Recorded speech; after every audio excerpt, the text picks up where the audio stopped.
I would say.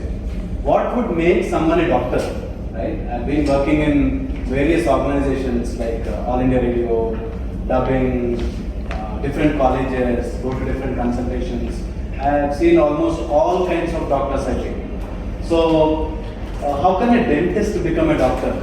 And I think there's a beautiful article in Canadian Journal which says whom should we actually call a doctor and who is entitled to call a doctor.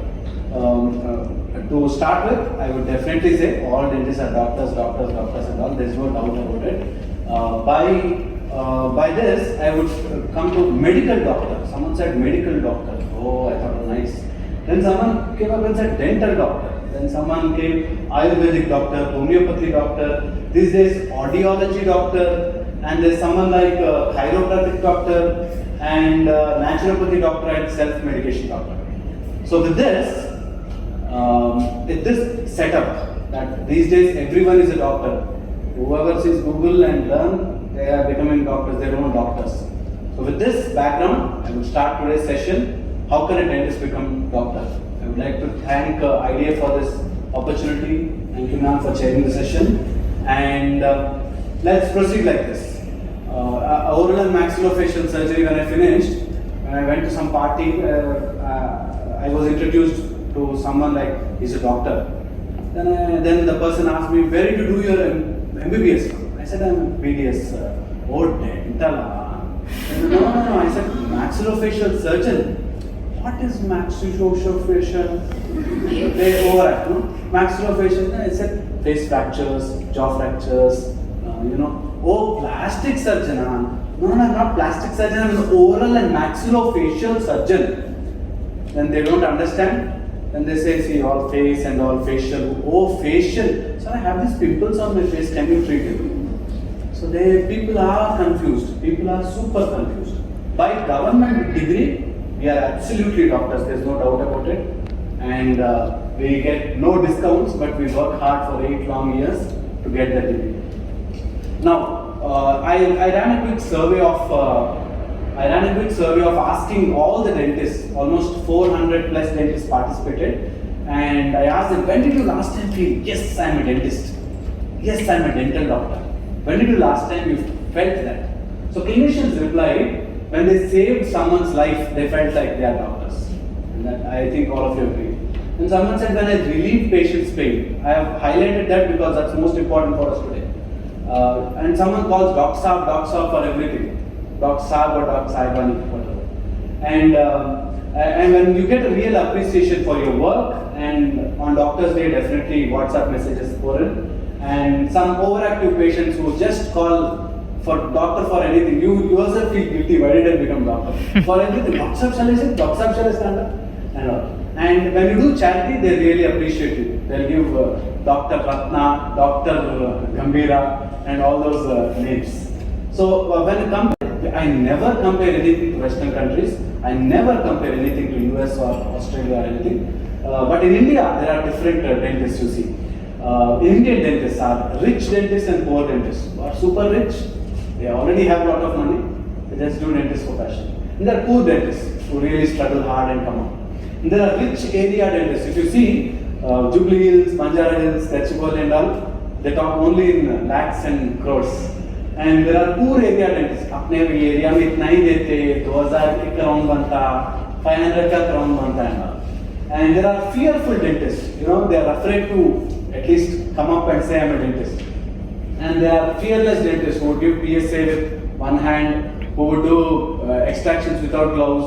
There are fearless dentists everywhere. And there are technology-driven dentists who put up big setups. There's CBCT, there's RVGs, there's 3D printing, scannings and all. And there are old school dentists who still believe giving a block, make the patient wait for 1 hour, and then slowly tap on the gingiva and say pain hai, dard hai, and then proceed. There are old school dentists. There are boasting dentists who would obviously say everything I am doing, entire dentistry is running on my head. Okay, they are boasting, and they are shy dentists. They are really afraid to tell to the patients as well. There are female dentists. There's a population, increasing female dentist population, and there are 2 types of dentists here. Feminine dentists who would only treat female patients, who would treat only certain part of audience, and then there's masculine dentists who would just use brutal force to extract, brutal force to do the procedure. They just don't believe anything, they just fold their hands and start the process. I've seen such patients, really, you don't believe me, the chair is moving, patient is moving, and doctor is also moving. So there are masculine dentists coming up, and crying dentists who say, "Oh, kya hai re dental mein?" There's nothing in dentistry. Dentistry is going to dogs now. This kind of population is there in everywhere. You see, you ask engineers also will say that. So there are crying dentists and confused dentists, whether to do PG, whether to do open up a clinic, whether to do publicity, don't do publicity, or do MDS again and come back, or go into other fields. Always confusion. So amongst all these dentists, I am confused whether we are doctors or not. So I've gone back to the literature. The dossier or doctor means to teach, a teacher or a scholar. So anyone who teaches or anyone who is specialized in something is called a doctor. So who's a doctor? A learned degree, a learned person with a highest university degree would be called as a doctor. So we all by profession are doctors. I'm not saying you could go learn implants or do RCT well or some kind of thermoplasticized obturations and all. I'm sure you all will know it better. But at every junction of your life, ask yourself, are you being a doctor? Okay. So it's not easy to be a dentist. I'll remind you, we've started our journey from 5,000 BC. And we found the least unemployment rate. Even today, where dentist population is increasing, we found the least unemployment rate.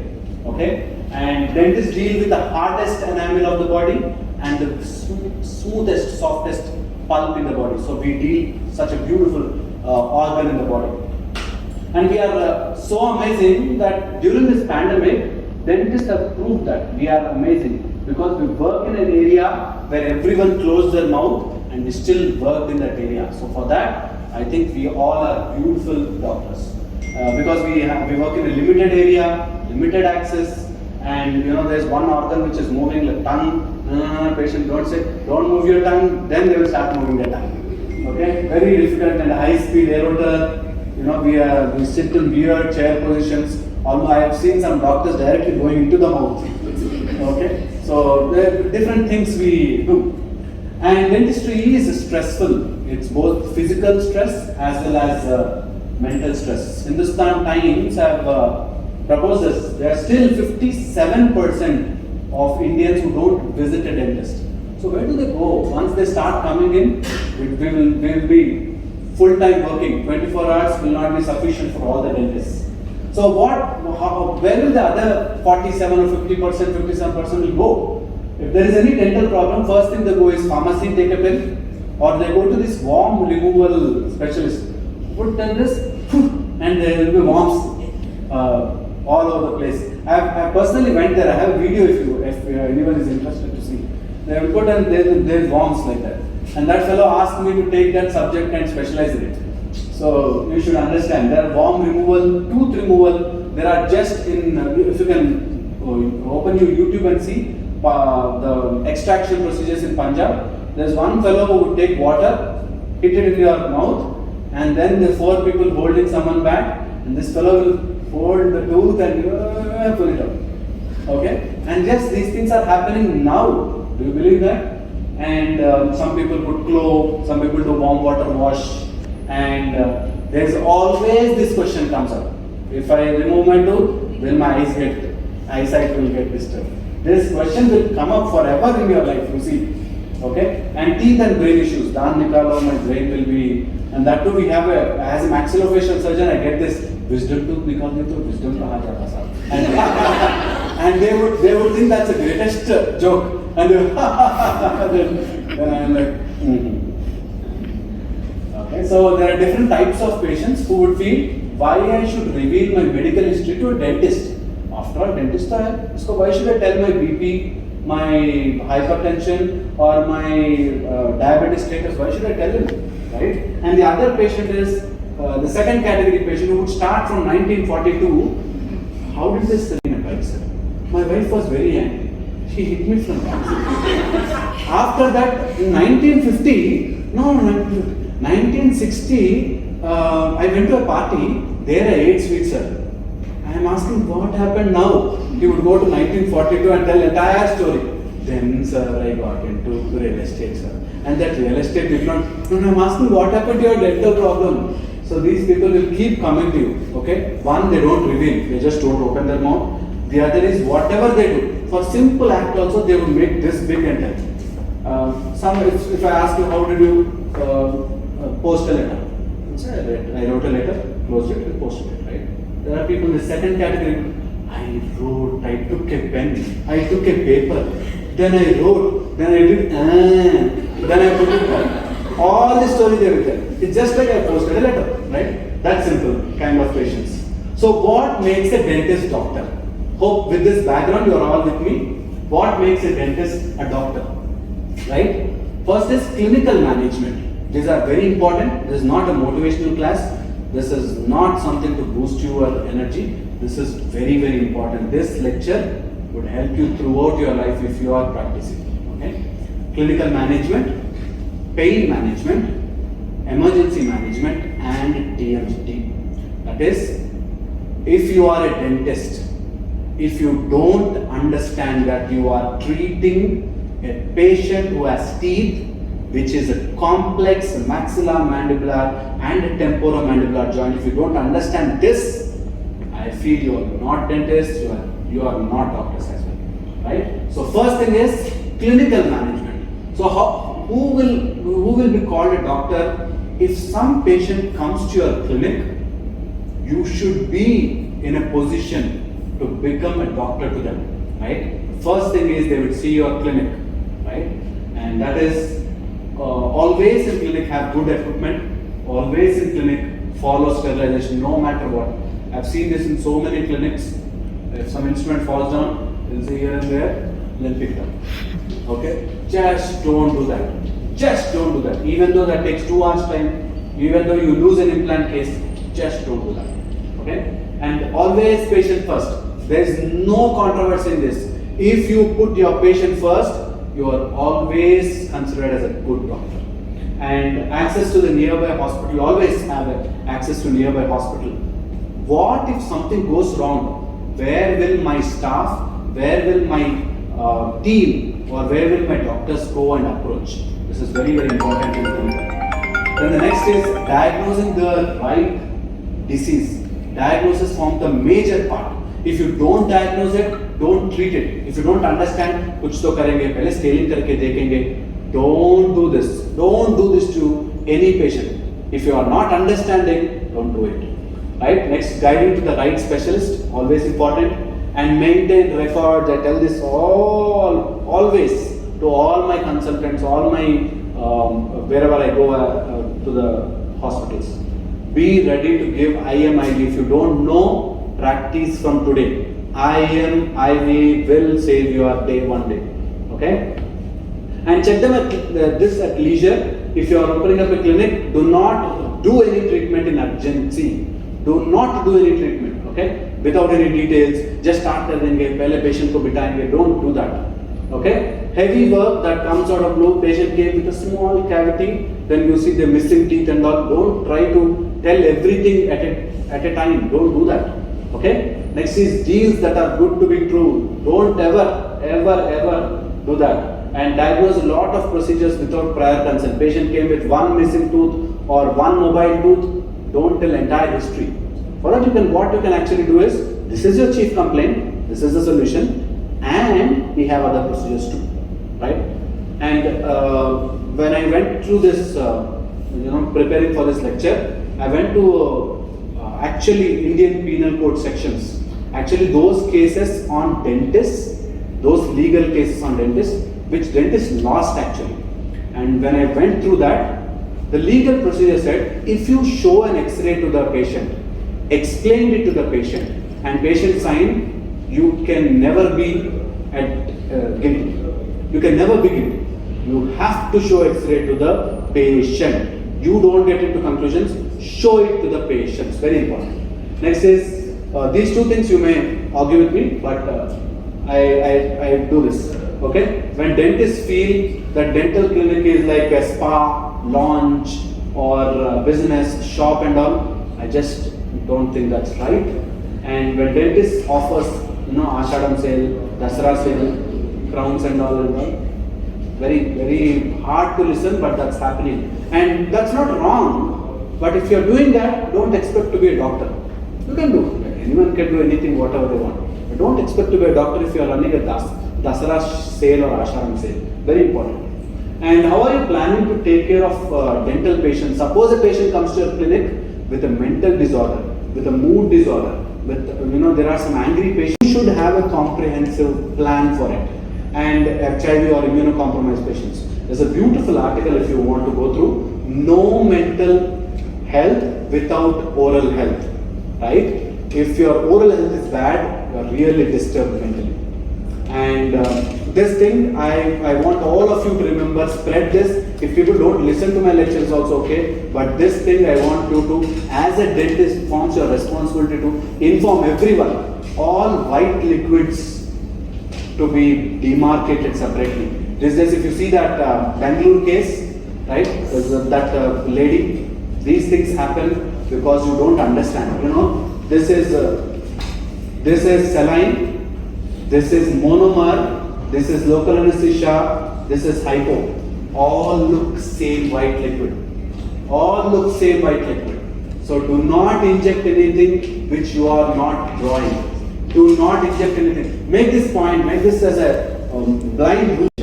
For 5 ml syringe, I would use it for hypo, or 2 ml syringe for local anesthesia. You divide it. Train your staff, train your attenders like that. Okay, that will help you a lot. And next is pain management. If you manage your clinic well, next is pain. You may give fantastic minutes. You may give beautiful crowns. You may do great root canal. But if patient is having pain, I'm sure you will be in real trouble that you are not a good doctor at all for them. So always manage pain, and for pain, I've got this beautiful rules to follow. Small rules, but this will change your life forever if you follow.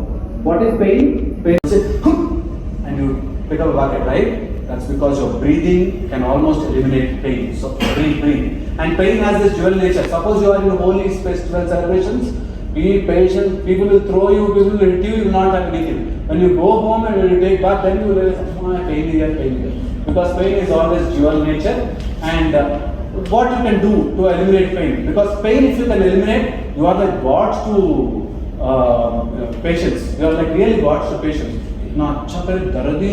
What we have done, we just remove something that patient will think that you are great gods.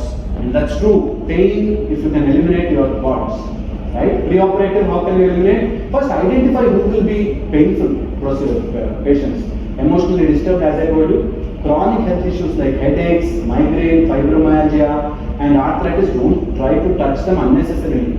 Okay? Some patient who gives history of fibromyalgia, you are dead and gone because they keep coming back to you again and again and again. And those are phobias, nothing will happen, don't do, everything will happen to them. So be cautious in treating such patients. And when a patient has a previous bad experience, be careful with them because they will have an experience again with you. And sometimes a rude doctor will cause a lot of pain. Sometimes a cool doctor will say, nothing will happen, I am so nice. Don't do that ever. Okay, preoperatively assess this. And next is acute conditions like abscess and cellulitis. And smell, if you can manage patient smell, you will reduce 50% of the pain. So give them something to smell. There's a beautiful article if you want to go back and read. Bad smells can cause more pain. So make sure that your clinic is nicely room freshened. And in case you want to give an injection, okay, intraoperatively, remember this, sometimes a periodontally compromised teeth will have a lot of pain. And if you are giving an injection, remember this, there is a small projection there before the nerve is entering. So when you go inside, you hit the bone, you think you are at the right position, but you are actually at this position. and your nerve is here. So this is the most common mistake. You find it in heavy patients. Okay? Those who are heavy, you will not know where you are going. You will hit before the nerve. Then no matter you give 10 times, patient will still say pain. Okay? So that's very, very important. And sometimes these things will help. Hypnosis, meditation, counseling, anxiety reduction and all. These things help only if patient is willing. You sit there, nothing will happen to you, nothing will happen to you. It will not happen. But patient feels nothing will happen to me because doctor is there. Then these things will help. Okay? And of course, very careful with deep bite patients. Be very careful with agitated teeth patients. Very, very careful. You will end up in hitting your head because their joint is totally changed. Okay? So to conclude, my concept of qualities of a good dental doctor. Always patient first, no doubt about it. Always patient first. Patients are unpredictable, so be prepared for it. And right tool for the right job. Spend on internal equipment rather than on boards or distributions or on ads. Right? Ask and listen. Don't comment and convert. I have heard doctors saying, "I've converted the patient. I've converted the patient." Don't convert. Conversion is bad, and it's never patient's fault. Okay? Even though the patient is at fault, never patient's fault. Learn communication skills, develop them, dexterity, and good life guidance. So just think on this. You expect patient to pay you and trust you. That's very rare. Very, very rare combination. Patient feels, I'm paying you, do the best job for me. So remember this point. You will take a proper decision. I'm sure you will take a proper decision. And create awareness wherever possible. In medical conferences, in medical journals you publish, not in dental, but in medical journals, and get a chance to speak to medical people more often. Inspire the layman adjacent to you. Tell what procedures we do. Still, even today, a cardiologist was talking to me like, I want tooth to be plucked out. You will pluck out my tooth? Teeth are plucked out. Even cardiologists don't know the proper terminology. So talk, not at the FB or Twitter level, but at the ground level. Thank you so much for patient listening. Hope I gave you some insight. And if you have anything to ask, please feel free to ask. Make sure the audience has a smile on their faces, which is more important to a very lively session and very nicely presented. And you reassured that we are all tough.